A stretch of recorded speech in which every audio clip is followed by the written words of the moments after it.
Welcome friends, I am Sanjay Roy and you are watching my channel Physics Digiteaching. Today I will show you how to calculate electric field intensity at a point on the axis of a uniformly charged ring. Again I remind, if you are new to my channel, please subscribe and tap on the bell icon.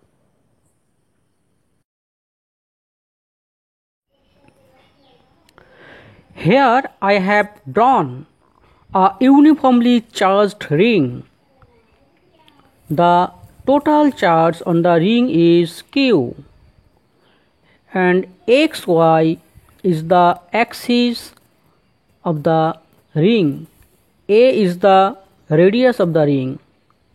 We have to calculate electric field at a point P on the axis XY. Here the charge is linearly distributed on the circumference of the ring. Therefore, the linear charge density lambda equal to total charge Q divided by 2 pi A. Now, the ring can be divided into number of infinitesimal element dl. We consider such an infinitesimally small element dl at a point A. The charge contained within this element dl is dq and which is given by lambda into dl. Now we calculate electric field due to charge dq at point P. And this electric field due to the charge dq is dE and this is directed along AP and dE equal to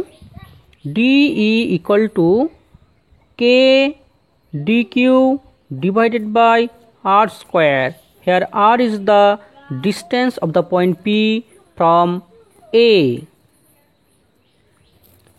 and direction along AP. Now we consider another point B just opposite to the point A.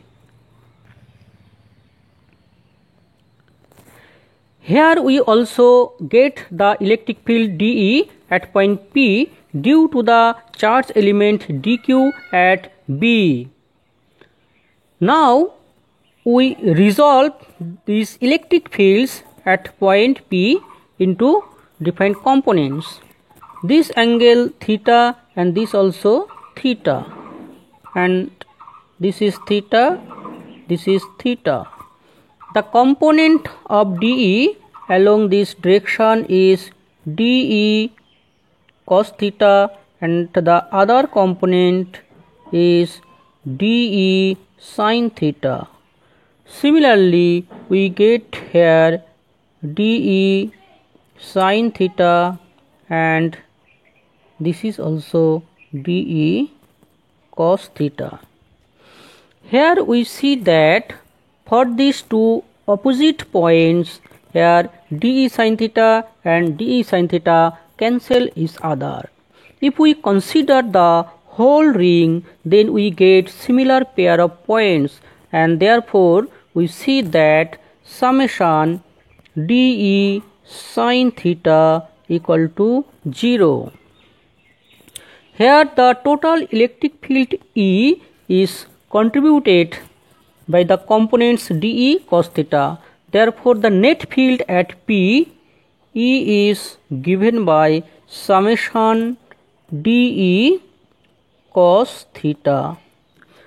Here the charge is uniformly distributed and this distribution is continuous on the circumference of the ring. Therefore, we replace the summation with the integration sign and therefore E equal to integration dE cos theta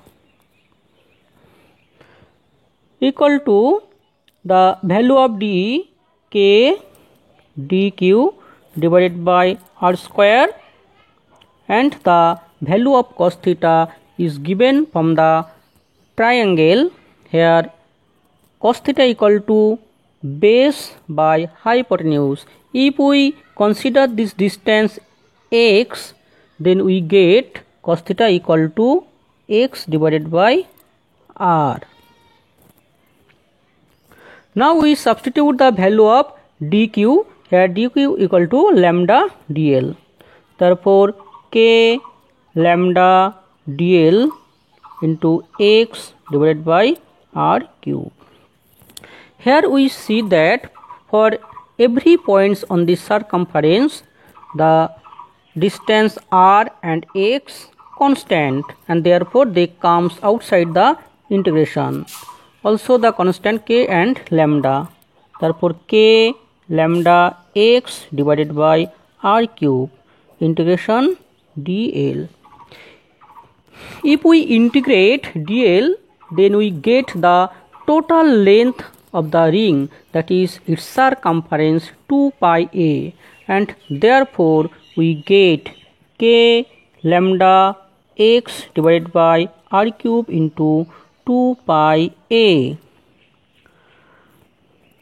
Now we substitute the value of lambda, and which is lambda equal to q by 2 pi a, and therefore k x divided by r cube into q divided by 2 pi a into 2 pi a. 2 pi a and 2 pi a cancel, therefore the remaining term k q x divided by r cube. Here we know k equal to 1 by 4 pi epsilon naught, therefore 1 by 4 pi epsilon naught qx. And from the figure we see that r is the hypotenuse of this right angle triangle, therefore r equal to under root square plus x square. Therefore r square plus x square whole to the power 3 by 2. This is the expression of electric field at a point on the axis of a charged ring, and the direction of the field is along OP, that is along the axis. Here O is the center.